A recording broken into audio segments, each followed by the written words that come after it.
Weather भी बनकर अभी तुमने क्या शुरू किया है?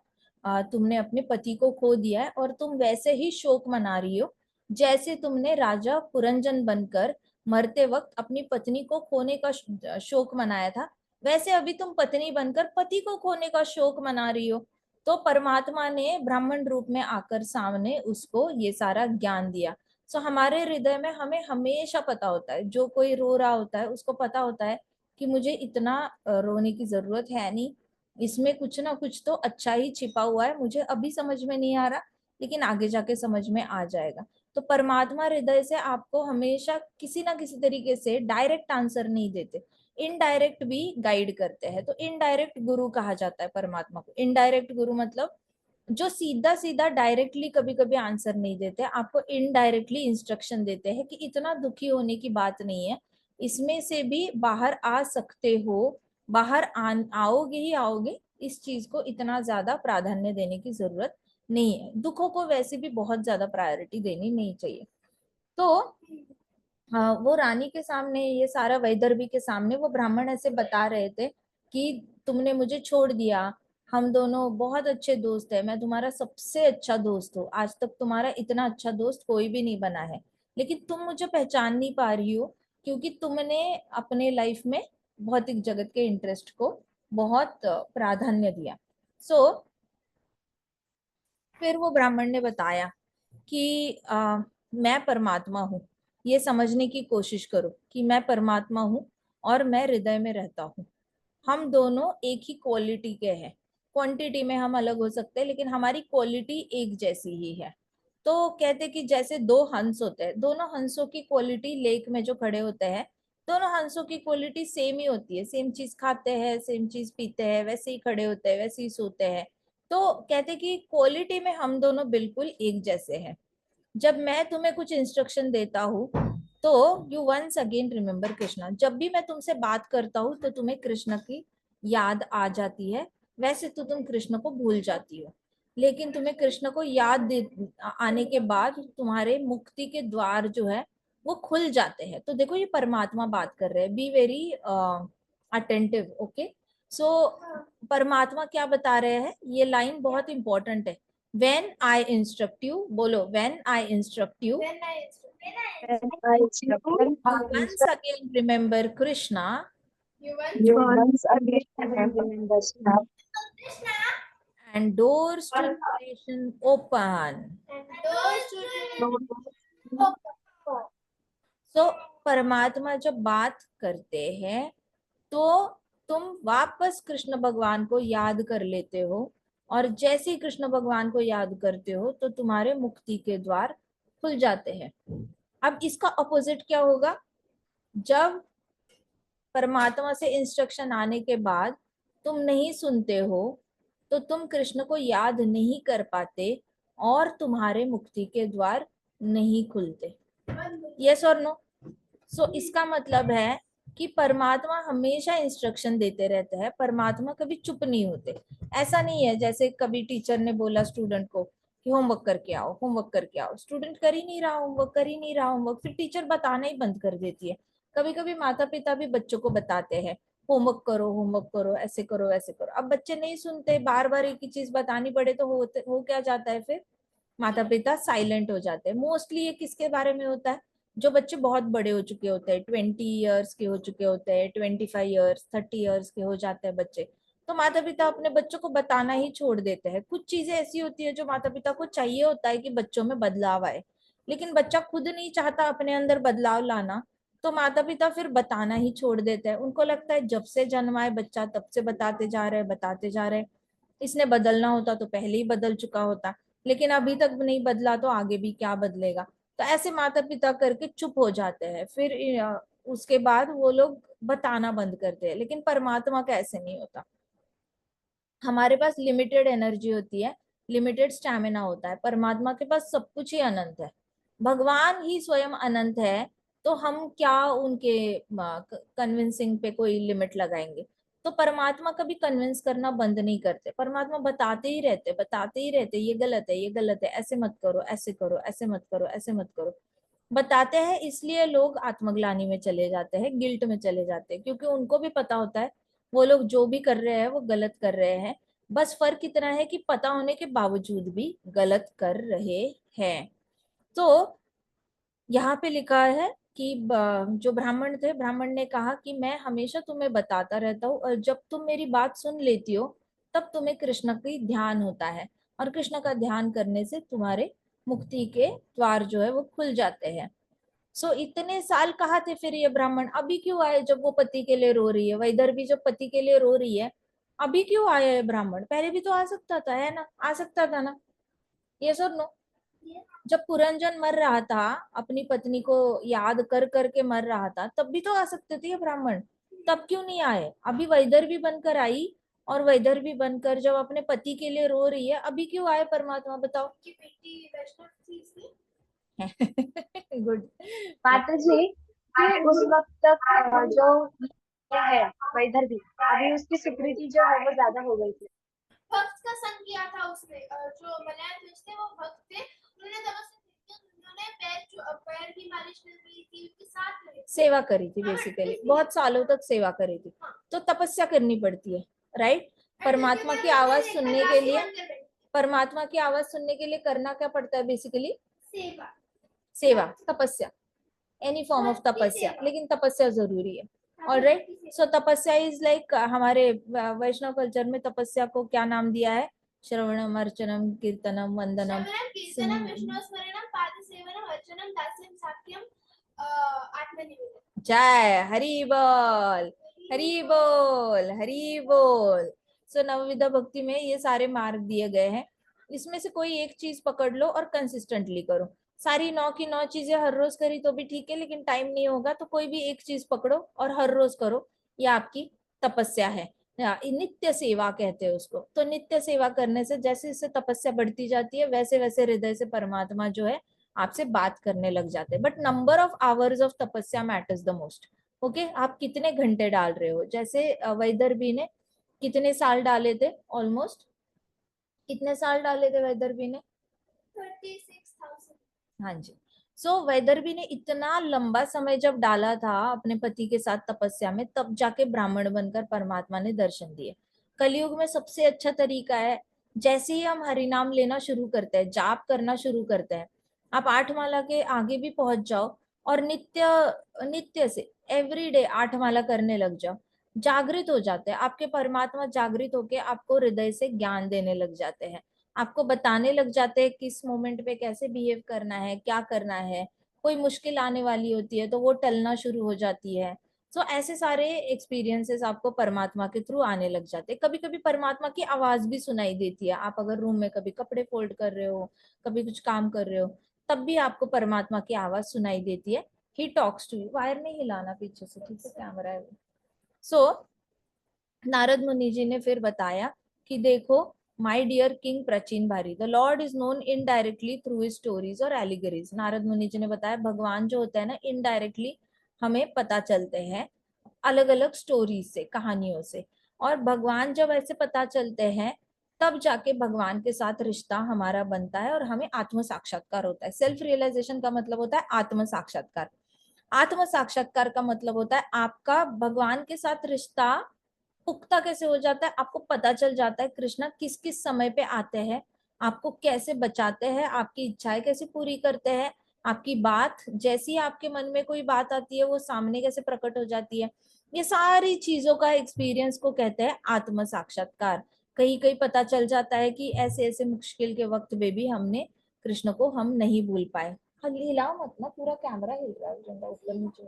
You set this side. Alright, सो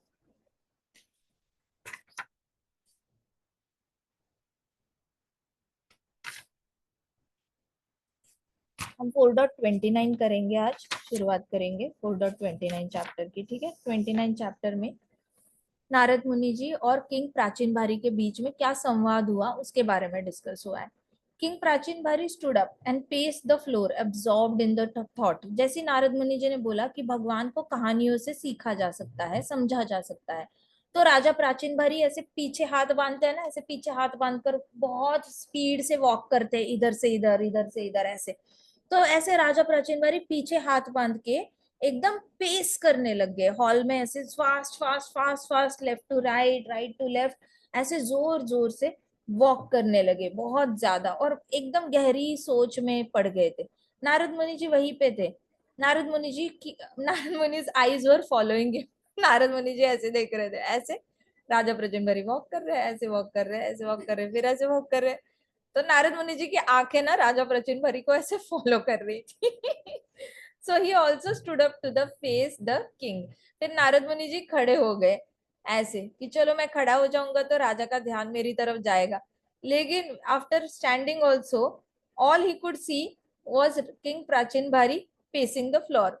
तो खड़े हो गए नारद मुनि जी, खड़ी होने के बाद भी उनको दिख रहा है राजा वॉक किए जा रहा है, इधर से उधर, इधर से उधर, ऐसे। तो नारद मुनि जी देखे जा रहे हैं वापस। द किंग, फाइनली किंग का ध्यान चला गया नारद मुनि जी की ओर। तो फाइनली उनका ऐसे ध्यान चला गया ऐसे, और एक जगह पे राजा प्रचिन बारी जो है finally looked at his Guru. Finally अपने गुरु नारद मुनि जी को उन्होंने ऐसे वॉक करते करते फाइनली ऐसे देखा एंड सेड, आंखों में आंखें डाल के देखा उन्होंने, और उन्होंने कहा, my dear lord, your allegory of King Puranjan is fascinating, but I couldn't understand everything. For those like me who are simply attached to fruitive work, these subject matters are very difficult to understand. अब राजा प्राचीन भरी क्या है ना, उन्होंने अपने गुरु के नारद मुनि जी की आंखों में आंखें डाल के देखा और उन्होंने कहा, डियर गुरु, हे गुरु देवता, आपने जो कहानी बताई वो मुझे पूरी तरह समझ में नहीं आई। मेरे जैसे लोग जो दिन रात कुछ कमाने में लगे रहते हैं, हमारे लिए ये वाला जो आपने पूरी कहानी जो समझाई वो समझना बहुत मुश्किल है। ये सच है। मैं एक डिवोटी से मिली थी, वो बहुत बिजी रहते हैं, सुबह से लेकर शाम तक बिजी रहते हैं। उनका बिजनेस 7 कंट्रीज में है, और वो बहुत ही ज्यादा 7 कंट्रीज में घूमते घूमते घूमते घूमते उनको बहुत टाइम लग जाता है। उनका ऐसे समझ में नहीं आता कि वो कैसे कृष्णा कॉन्शियस रहे and all that, because he is constantly thinking. उनका जो बिजनेस है 7 कंट्रीज में, तो वो कंटिन्यूअसली उसके बारे में ही सोचते रहते हैं, तो इतना ज्यादा मुश्किल हो जाता है। तो वैसे ही अभी राजा प्रचिन बारी बोल रहे हैं कि मेरे जैसे लोग जो दिन रात कमाई करने में लगे रहते हैं, राजा प्रचिन बारी बेसिकली यज्ञ कर रहा था, मतलब कर्म कांड ही कर रहा था। कर्म कांड हमेशा पैसे कमाने के लिए होता है या फिर फेम कमाने के लिए होता है, दो ही चीजों के लिए कर्म कांड किया जाता है। तो राजा प्राचीन बारी दिन रात ऐसे काम करने में उलझा हुआ था कि उसको ये कहानी पे फोकस करना भी मुश्किल था। उसका फोकस भी नहीं हो पा रहा था क्योंकि बीच बीच में उसको परिवार के चीजें याद आती थी, बीच बीच में महल याद आता था, फिर इतना सारा राज्य संभालना है उनके बारे में याद आता था। तो उसको फोकस करना पहली बात बहुत मुश्किल हो जाता था। फोकस करने के बाद उसको थोड़ा बहुत जो समझ में आए, उसमें भी उसको लगता था कि क्या ये मेरे ऊपर एप्लीकेबल है या मैं ऐसे ही टाइम वेस्ट कर रहा हूँ ये कथा सुनकर, ऐसे करके। तो जो लोग बहुत ज्यादा ये इसमें उलझे रहते हैं, इसलिए टेम्पल में देखो हमारे जो लेक्चर के टाइम होते हैं वो 1 घंटा होते हैं। भगवद गीता का क्लास तो 45 मिनट्स का ही कर लेते हैं, ज्यादा लंबा लंबा नहीं करते, क्योंकि लोगों के पास फोकस करने की क्षमता रही नहीं है।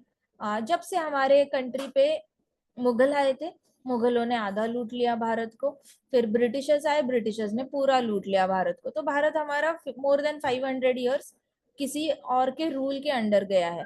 अब उसके बाद हमारा इंडिया इतना पुअर हुआ, मतलब पहले तो इतना ज्यादा इंडिया में लक्ष्मी थी कि लोगों को सोचना नहीं पड़ता था 2 बार कि कमाना है, कमाना है, कुछ कमाना है, ऐसे नहीं सोचते थे। मैं बड़ा होकर क्या बनूंगा, मेरा क्या होगा, मैं क्या कमाऊंगा, मैं कहाँ जॉब करूंगा, मैं क्या व्यवसाय करूंगा, ये सारा थॉट होता ही नहीं था। उनको पता होता था कि पुश्तैनी बहुत कुछ है और ये संभालना है हमने आगे जाकर।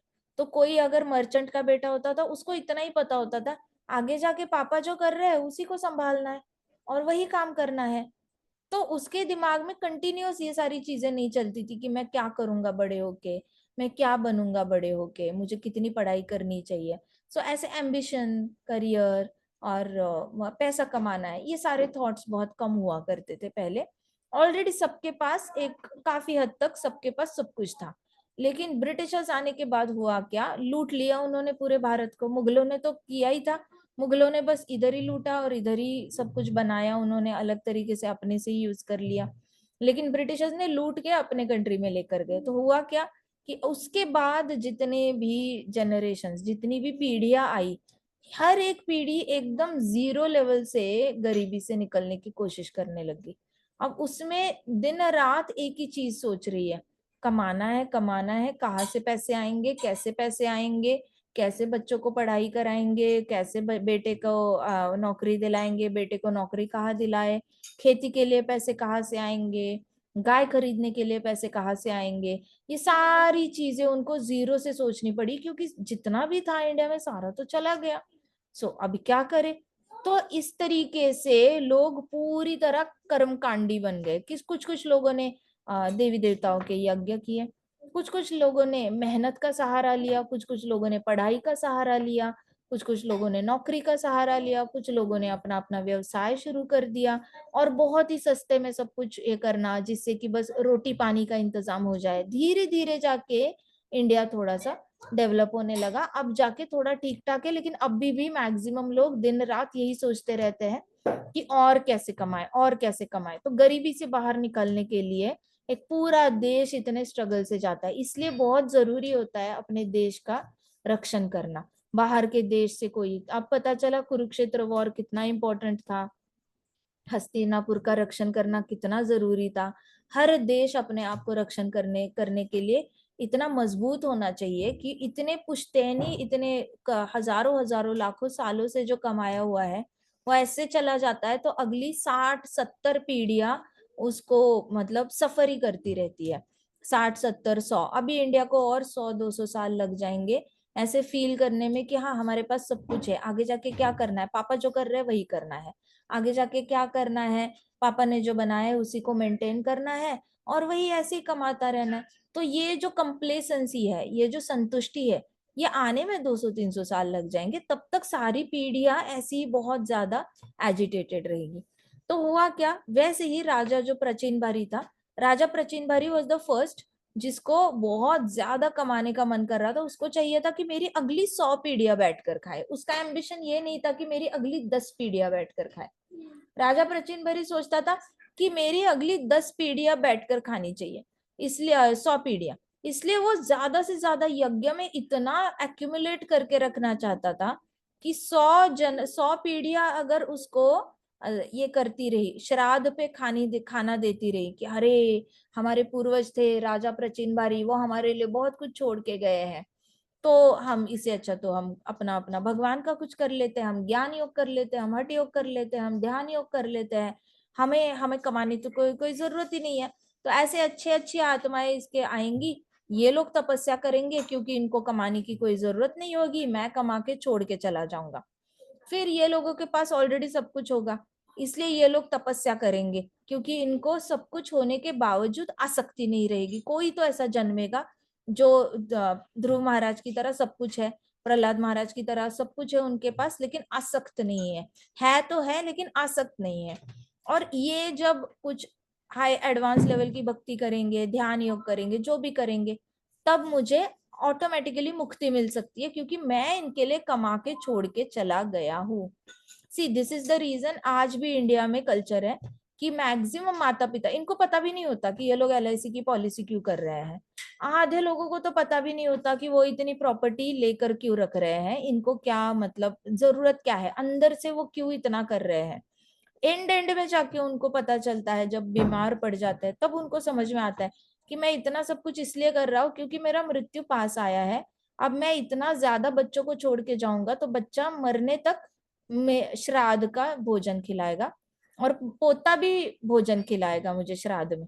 तो जब तक मेरे बेटे, बेटों के बेटे, बेटों के बेटे मुझे श्राद्ध में खिलाएंगे, तब तक मैं पितृलोक में बैठ के खाना खा पाऊंगा, मैं भूखा नहीं मरूंगा वहां पर।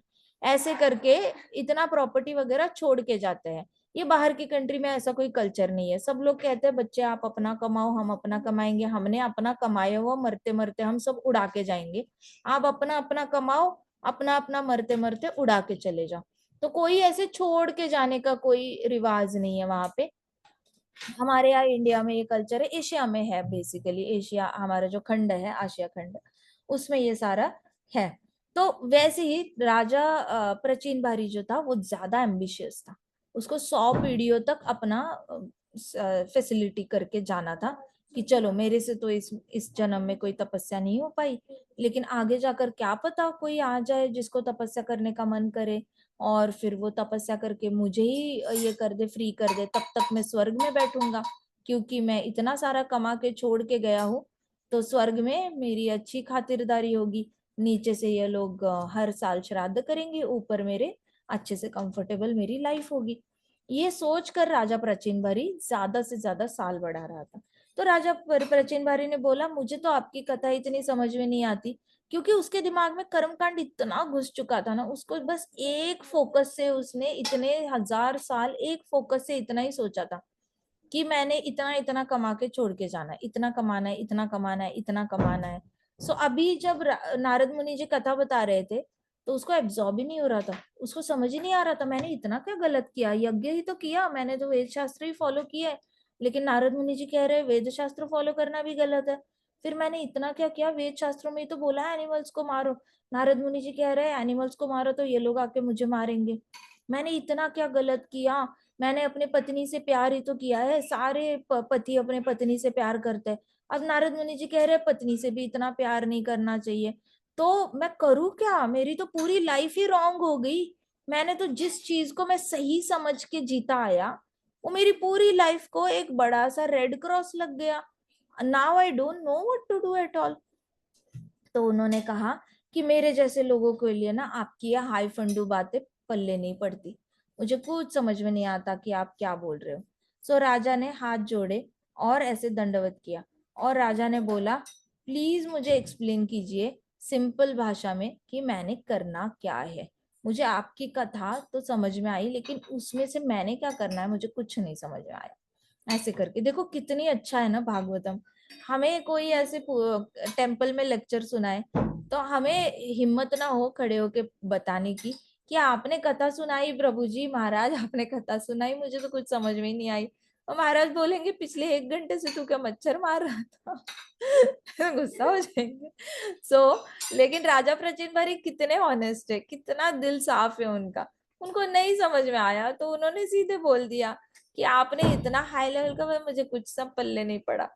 इसलिए भागवतम पढ़ना चाहिए, क्योंकि भागवतम में हमें भक्त ना बड़े ही निर्मल शुद्ध हृदय के मिलते हैं, इतने अच्छे भक्त मिलते हैं कि वो हमारा प्रोसेस जो है वो और सिंपल कर देते हैं। कुछ प्रश्न तो हमने सपने में भी नहीं सोचे होंगे, ऐसे प्रश्न ये भक्त पूछ लेते हैं। सो नारद मुनि जी ने वापस ऐसे किया ही cleared his throat. Narad Muni जी कब से कथा बता रहे, 4 चैप्टर से तो 24 से स्टार्ट हुआ, 28 तक कथा बताई। 29 में राजा वृषणवारी बोलते मुझे कुछ समझ में नहीं आया तो नारद मुनि जी वाज लाइक ये क्या। एंड देन वापस उन्होंने अपनी वीणा ऐसे एडजस्ट की, ओके मैंने कथा बनाई, मतलब ऐसे भी नहीं कि ट्रू कथा बता रहे हैं नारद मुनि जी कहीं से उठा के। नारद मुनि जी ने पूरी कथा क्रिएट की थी। एलिगरी है ये, एलिगरी मतलब आप खुद ही एक फिक्टिशियस कथा क्रिएट करते हो। And Narad Muni ji is like कि मैंने खुद कथा कंपोज करी, बनाई, और बनाने के बाद मेरा ये क्रिएशन इसको समझ ही नहीं आया। तो नारद मुनि अपनी वापस वीणा एडजस्ट करी। अब देखो नारद मुनि जी की कृपा देखो, एंडलेस कृपा, इसको कहते हैं शुद्ध भक्त। शुद्ध भक्त ना कन्विंस करना कराना कभी बंद नहीं करते। शुद्ध भक्त के अंदर कृष्ण को देने की इतनी इच्छा होती है कि they can carry on endlessly also. Narad Muni जी को 50 चैप्टर के बाद भी राजा प्रचेन भारी बोलते ना मेरे पल्ले कुछ नहीं पड़ा, मुझे कुछ समझ में नहीं आया। उन्होंने वो 50 चैप्टर की समरी वापस करके जो प्रचेन भारी को समझ में आएगी वैसे बतानी थी। इतना पेशेंस होता है, इसको कहते हैं पेशेंस, कंपैशन एंड काइंडनेस। ये 3 चीजें नारद मुनि जी बहुत अच्छे से समझाते हैं। अब नारद मुनि जी ने फिर स्माइल किया।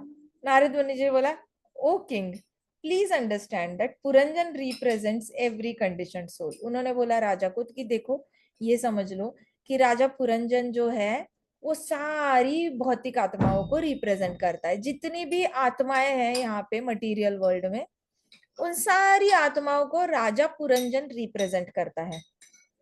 फिर उन्होंने कहा कि बॉडी कोई भी हो चलेगा, अगर बॉडी दासी की है तो भी चलेगा, बॉडी पुरुष की है, स्त्री की है, बच्चे की है, कुत्ते की है, बिल्ली की है, चलेगा, कोई भी बॉडी हो। लेकिन राजा पुरंजन की जो कथा है वो एक आत्मा को लागू होती है, जो कि बद्ध आत्मा है। बद्ध आत्मा मतलब जिसको अभी भी कृष्ण से लगाव नहीं हुआ है, वो बॉडी खुशी में खुश है। बॉडी को खुश करो, खुश है। बोनविटा दे दो बॉडी को, बॉडी खुश है, तो आत्मा खुश है।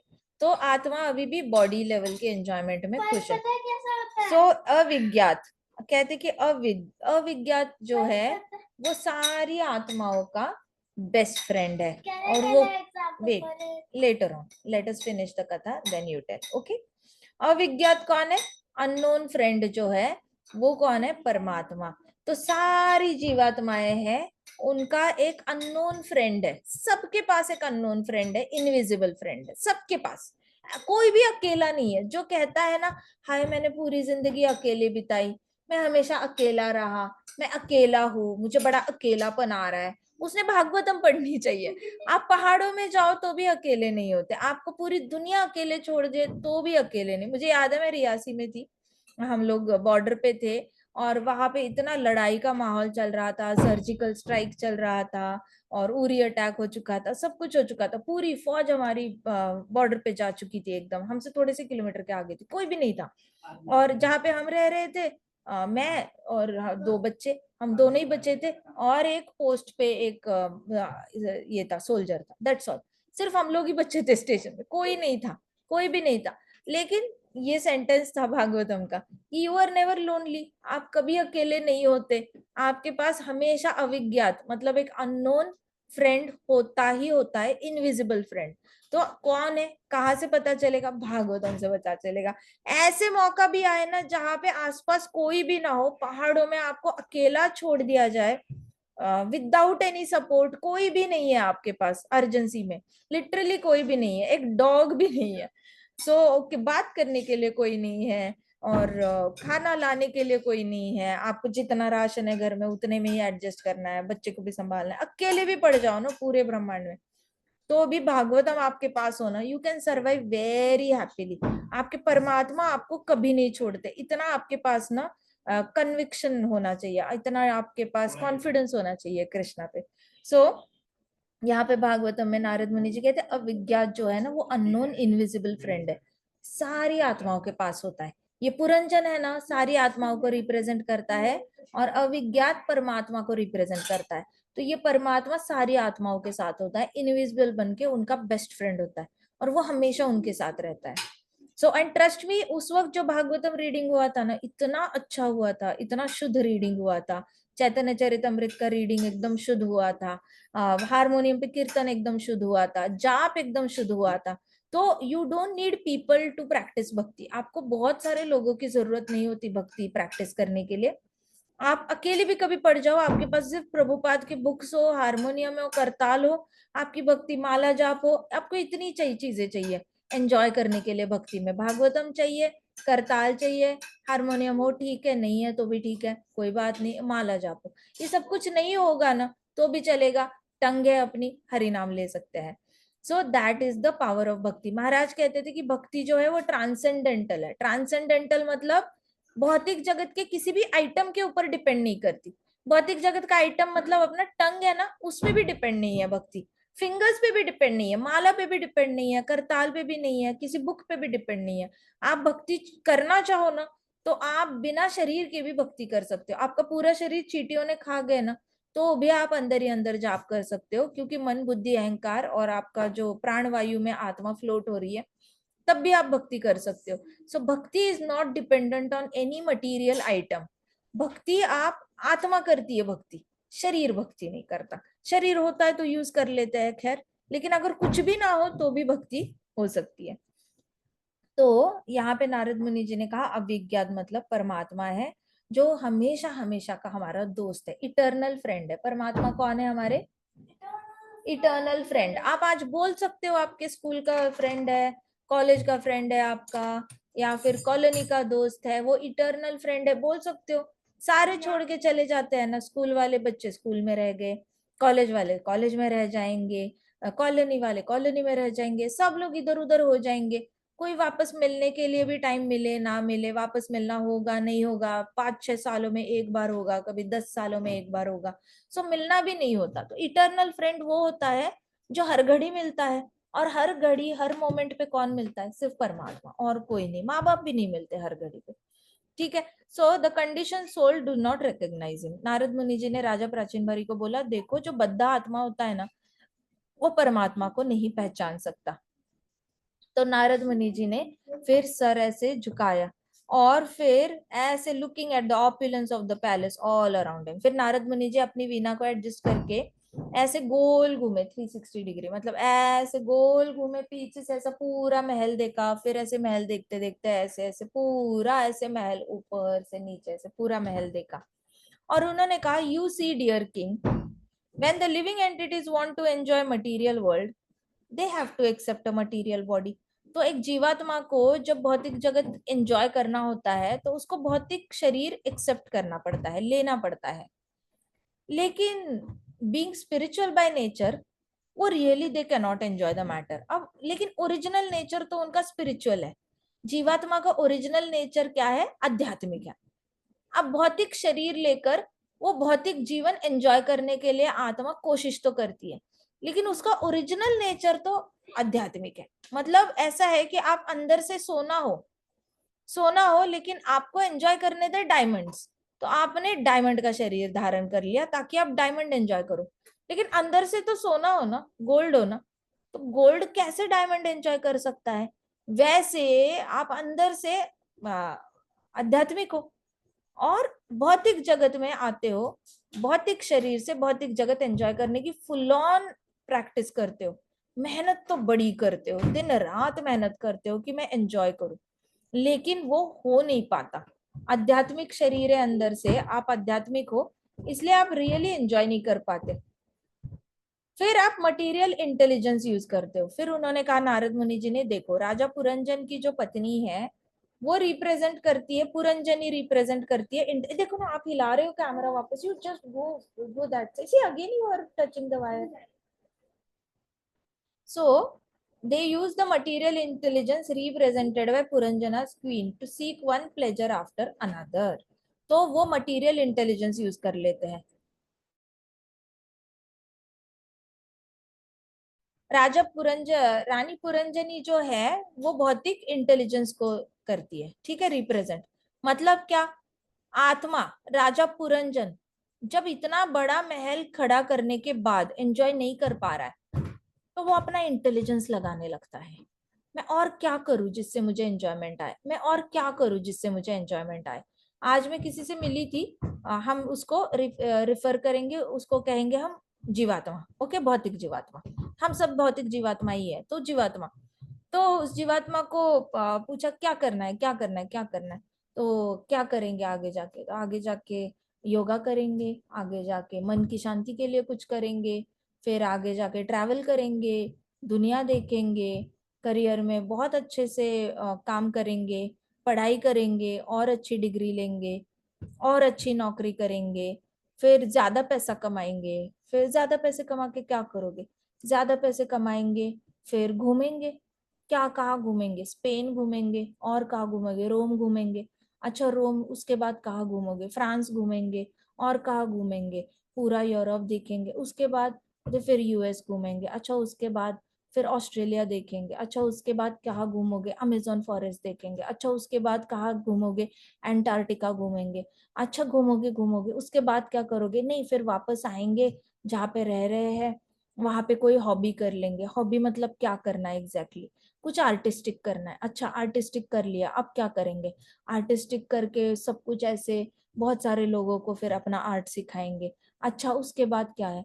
फिर उसके बाद मन की शांति मिलेगी। अब ये सारा, ये जो चल रहा है ना चक्र, ये करेंगे फिर वैसे करेंगे, फिर ऐसे करेंगे, ऐसे करेंगे, ऐसे करेंगे, इसको कहते हैं रानी पुरंजनी। रानी पुरंजनी, रानी पुरंजनी क्या है? भौतिक इंटेलिजेंस।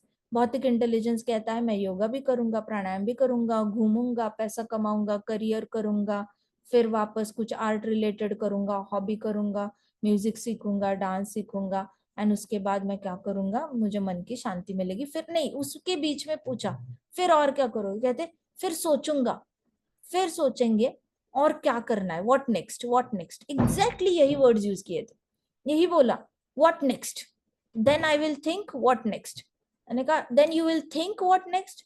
हाँ, हॉबी हो गया, आर्ट हो गया, आर्ट के बाद उस आर्ट को कई सारे लोगों को सिखाना है, वो हो गया। उसके बाद मैंने कहा फिर क्या करोगे, फिर सोचेंगे व्हाट नेक्स्ट। ये रानी पुरंजनी है, व्हाट नेक्स्ट। सो ये जो सोचते हैं ना, तो नारद मुनि जी ने कहा कि देखो राजा प्राचीन बारी, ये जो रानी पुरंजनी है ना, ये भौतिक इंटेलिजेंस है, मटेरियल इंटेलिजेंस है। जब आप आसपास की चीजें एंजॉय, अच्छा मैं कोई ऐसे वैसे इंसान से नहीं बात कर रही थी, बहुत सेटल्ड इंसान से है, छोटी सी है वो लड़की, 26-28 साल की है, बहुत अच्छे से अचीव कर लिया, लेकिन फिर भी इतने कम उम्र में भी इतना सब कुछ है, कुछ कमी नहीं है, सब कुछ भगवान का दिया गया, माता पिता का भी बहुत है, सास ससुर का भी बहुत है, पति का भी, खुद का भी बहुत है, कोई कमी नहीं है उसके पास, लेकिन वो एंजॉय नहीं कर पा रहे हैं। वैसे राजा प्रचिन भरी इतना कमाने के बाद भी एंजॉय नहीं कर पा रहे, क्यों? क्योंकि ओरिजिनली तो आध्यात्मिक है ना। अब भौतिक महल कैसे एंजॉय कर पाएंगे, कोशिश करो एंजॉय करने की, नहीं कर सकते। तो ओरिजिनली आध्यात्मिक प्रॉपर्टी है, हम ओरिजिनल अंदर से ही हम आध्यात्मिक है। तो भौतिक जगत का बड़ा सा महल भी खुश नहीं कर सकता, और फिर बुद्धि चलती रहेगी, what next, what next, what next, what next. तो वो व्हाट नेक्स्ट वाला जो आ रहा है ना बुद्धि का, वो रानी पुरंजनी है। ऐसे करके नारद मुनि जी ने कहा कि रानी पुरंजनी है वो मटीरियल इंटेलिजेंस है। जब राजा पुरंजन खुश नहीं हो पाता, तो रानी पुरंजनी को यूज करके खुशी प्राप्त करने की कोशिश करता है। मतलब जब हम जो ऑलरेडी है हमारे पास कंप्यूटर हो सकता है, मोबाइल हो सकता है, आपके पास बुक्स है, लाइब्रेरी है स्कूल की, इतनी अच्छी स्कूल है आपके पास, वाटर बॉटल है, सब कुछ है आपके पास, माता पिता है भगवान ने दिए गए, इतना बड़ा गिफ्ट है, माता पिता है, कोई अनाथ नहीं है, इतना इतना इतना ज्यादा सब कुछ दे रखा है भगवान ने, और फिर भी खुशी नहीं हो रही है। क्यों नहीं खुशी हो रही? क्योंकि सब कुछ ही तो भौतिक है, और पढ़ना है, और कुछ ना कुछ बनना है, बड़े होके ये बनना है, वो बनना है, इतना कमाना है, इतना फेमस होना है, ये करना है, वो करना है। सो ये रानी पुरंजनी का थॉट है। सो जैसे राजा पुरंजन खुश नहीं हो पाता, वैसे हम खुश नहीं हो पाते, जीवात्माएं खुश नहीं हो पाते जो है उसमें, और कुछ ना कुछ एक्स्ट्रा चाहिए, उसलिए रानी पुरंजनी को दौड़ाते हैं कंटिन्यूअसली। इस तरीके से नारद मुनि जी ने राजा प्रचिन भरी को पुरंजन की कथा में से रानी पुरंजनी का रोल बताया, कि जब राजा पुरंजन खुद से खुश नहीं हो पाएगा, रानी पुरंजनी कुछ ना कुछ करके राजा पुरंजन को खुश करने की कोशिश करेगी। ये कुछ ना कुछ क्या है? मटेरियल इंटेलिजेंस कहेगा योगा कर लो खुश हो जाओगे, फिर मटेरियल इंटेलिजेंस कहेगा प्राणायाम कर लो खुश हो जाओगे, अच्छा घूम लो कंट्रीज खुश हो जाओगे, थोड़ा ज्यादा कमा लो खुश हो जाओगे, थोड़ा अच्छा करियर कर लो खुश हो जाओगे, थोड़ा सा हॉबी कर लो, म्यूजिक डांस पेंटिंग कर लो खुश हो जाओगे। अच्छा हाँ, सो रानी पुरंजनी कंटिन्यूअस अपनी बुद्धि लगाती रहेगी खुश करने के लिए। किसी किसी को क्या लगता है, वाह वाह वाह, देखो हमारा बच्चा कराटे में डबल ब्लैक बेल्ट है, फिर हमारा बच्चा साइकोलॉजी में मास्टर्स किया हुआ है, हमारा बच्चा पीएचडी कर रहा है, हमारा बच्चा मैनचेस्टर जा रहा है, हमारा बच्चा ये कर रहा है, वो कर रहा है, उसको पता ही नहीं रानी पुरंजनी करा रही है सब, मटेरियल इंटेलिजेंस करा रहा है, इसके बाद ये करेंगे, इसके बाद ये करेंगे, इसके बाद ये करेंगे। So people bask in the glory of achievements, but it is really not the aim of the life. वो सच में सुख देता है क्या? अगर सुख देना होता तो एक बैचलर डिग्री भी खुशी दे जाती, नहीं दी ना। बैचलर करने के बाद मास्टर्स करने का मन कर गया ना, बैचलर से भी खुश हो जाना चाहिए, बैचलर डिग्री से, लेकिन भौतिक है डिग्री तो खुशी टिकी नहीं। अब मास्टर्स करके शायद खुशी मिलेगी, मास्टर्स करके नहीं खुशी मिली, थोड़ी सा दिन बाद पीएचडी कर लेता हूँ, पीएचडी कर लेता हूँ, पीएचडी करो, अच्छा पीएचडी करने के बाद मैनचेस्टर चला जाता हूँ, मैनचेस्टर चले जाने के बाद ऐसे कर लेते हैं, एक ब्लैक बेल्ट के बाद खुशी नहीं मिली, दूसरा ब्लैक बेल्ट कर लिया, बुरा नहीं है, लेकिन ये सब एविडेंस है हमारे पास, प्रूफ है।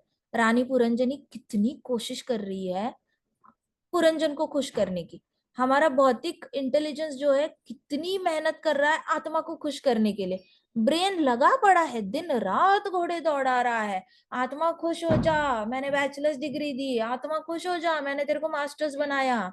आत्मा खुश हो जा, मैंने तेरे को पीएचडी बनाई। आत्मा खुश हो जा, मैंने तेरे को फेमस बनाया पूरी दुनिया में। आत्मा खुश हो जा, मैंने तुझे बहुत लर्नेड बनाया है, अभी बहुत सुंदर भी बनाया, देखो मैंने इतने पैसे कमा के दिए। आत्मा खुश हो जा, मैंने इतने पैसे कमा के दिए। इतने चाहिए थे ना? आत्मा कहती थी और चाहिए और चाहिए और चाहिए। ये ही तो प्रॉब्लम है। तो रानी पुरंजनी सेवा करेगी हमेशा राजा की, वैसे बुद्धि हमेशा सेवा करेगी बद्ध जीव की। तो बुद्धि बद्ध जीव की सेवा करती है, हृदय से परमात्मा आत्मा की सेवा करते हैं। परमात्मा आत्मा की सेवा में लगे पड़े हैं। आत्मा ने परमात्मा की सेवा करनी चाहिए, लेकिन परमात्मा सेवा कर रहे हैं आत्मा की। बुद्धि किसकी सेवा कर रही है? हमेशा बद्ध जीव की। बद्ध जीव मतलब जो आत्मा कैद है। ठीक है, समझ आ रहा है क्या या नहीं समझ में आ रहा है? आ रहा है ना? हाँ, तो नारद मुनि जी ने कहा but alas they ultimately gain only misery, मतलब फाइनली उनके हाथ में क्या आता है? माइजरी, मतलब तुच्छ दुख। तुच्छ दुख, दुख भी एक हाई लेवल का होता है, एक तुच्चा दुख होता है। तो हाथ में क्या आता है? तुच्चा दुख आता है, मतलब बिल्कुल ही जिसपे दुखी नहीं होना चाहिए ना, ऐसी चीजों पे लोग दुखी हो जाते हैं। हाय मेरे गाल गल गए हो, मेरे बाल वाइट हो गए, हाय मेरी आंखें खराब हो गई, हाय मेरा वजन बढ़ गया, हाय मेरा बच्चा चला गया, मेरा पति चला गया, मेरी पत्नी चला गया। ऐसे करके तुच्छ दुख कहे गए इसको। क्यों तुच्छ जो दुख कहा गया है उसको? क्योंकि ये दुख तो मना नहीं चाहिए। आप पिछले जन्म में भी यही गलती करके इधर आए हो, वापस गलती दोहरा रहे हो। पिछले करोड़ों जन्मों में आपने दुख दुख में दुखी हुए हो, और now you are again repeating it. आत्मा तो सच्चिदानंद है ना, आनंदी होनी चाहिए ना, आनंदी क्वालिटी तो सेम है ना। परमात्मा सत चित आनंद है। हम लोगों के अंदर भी सत भी है, चित भी है, आनंद भी है, क्वांटिटी में कम है, लेकिन आनंदी तो रहना आना चाहिए, हैप्पी तो रहना आना चाहिए। हैबिट ही बना रखनी है दुखी रहने की हमेशा। दुखी तो रहने में एक्सपर्ट हो ना, करोड़ों करोड़ों जन्मों से दुखी रहते आए हो। अब ये जन्म खुश रहने के लिए कुछ तो कोशिश करो, भागवतम पढ़ो, कुछ भी करके मुझे हैप्पी रहना है। भागवतम पढ़ के मुझे हैप्पीनेस मिलती है, भगवत गीता पढ़ के मुझे हैप्पीनेस मिलती है, जाप करके मुझे हैप्पीनेस मिलती है, टिकती भी है। जिससे हैप्पीनेस मिलती है मैं वो करूंगा, जिससे हैप्पीनेस मिलती ही नहीं है मैं उसके पीछे क्यों पड़ूंगा भला। सो एटलीस्ट आनंद के साथ तो लॉयल रहो, सत और चित और आनंद। सत नहीं समझ में आया छोड़ दो, चित्त नहीं समझ में आया छोड़ दो। बेसिक सेंस है, बिल्ली को भी समझ में आता है उसका आनंद दूध में है, कुत्ते को भी समझ में आता है उसका आनंद ब्रेड खाने में है, हाँ या ना? हमें भी समझ में आता है हमारा आनंद किस चीज में है। एटलीस्ट आनंद पाने के लिए तो लॉयल रहो, राइट? इस तरीके से माइजरली नहीं बनना है। माइजरली दुख मतलब तुच्छ दुख लेकर नहीं बैठ जाना है, ठीक है? दुख को हमेशा छोटा करो, साइज ही उसकी छोटी करो। बाय डिफॉल्ट हम क्या करते हैं, बच्चे को जन छोटे होते हैं बच्चे गिर जाते हैं रोड पे, खरोच आती है, तो बच्चे भै भै भै करके जोर से रोते हैं ना। आती है इतनी सी खरोच, लेकिन रोना कितना? इतना।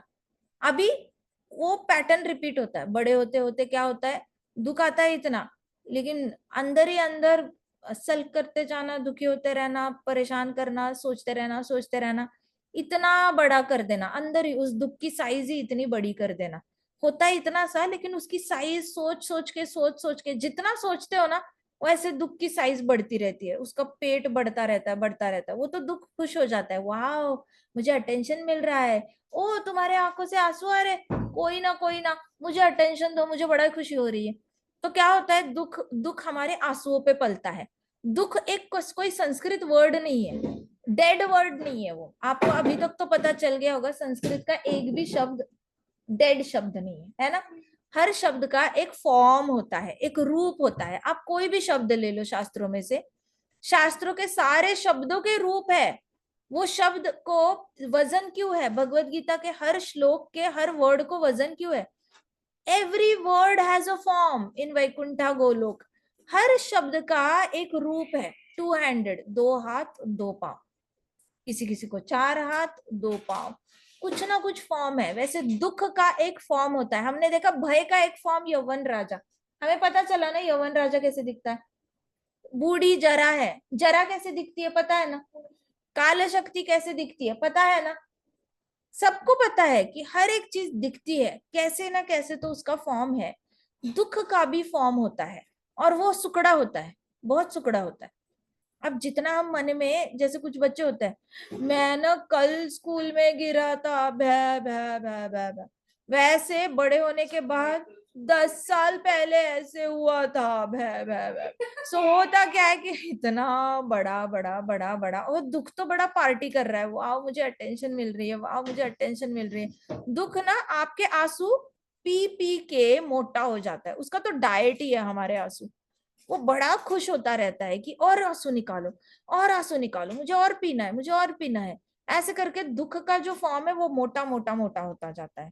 इसलिए कहते हैं, नारद मुनि जी कहते हैं, अल्टीमेटली गेन ओनली माइजरली। तो अल्टीमेटली तुच्छ दुख मिलता है, तुच्छ दुख आते हैं, लेकिन हम तुच्छ दुख को मोटा वाले दुख में कन्वर्ट कर देते हैं। तो नारद, चलो आगे की कथा हम कल कर लेंगे। ग्रंथराज श्रीमद् भागवतम की जय, श्रील प्रभुपाद की जय, श्री श्री राधा श्याम सुंदर की जय, श्री श्री कृष्ण बलराम की जय, वृंदावन धाम की जय, समस्त भक्त वृंद की जय। हरे कृष्णा कृष्णा कृष्णा हरे हरे, हरे राम राम राम हरे हरे। हरे कृष्णा महासंकीर्तन यज्ञ की जय। माता जी मुझे आपको एक पॉइंट बताना है। बताओ।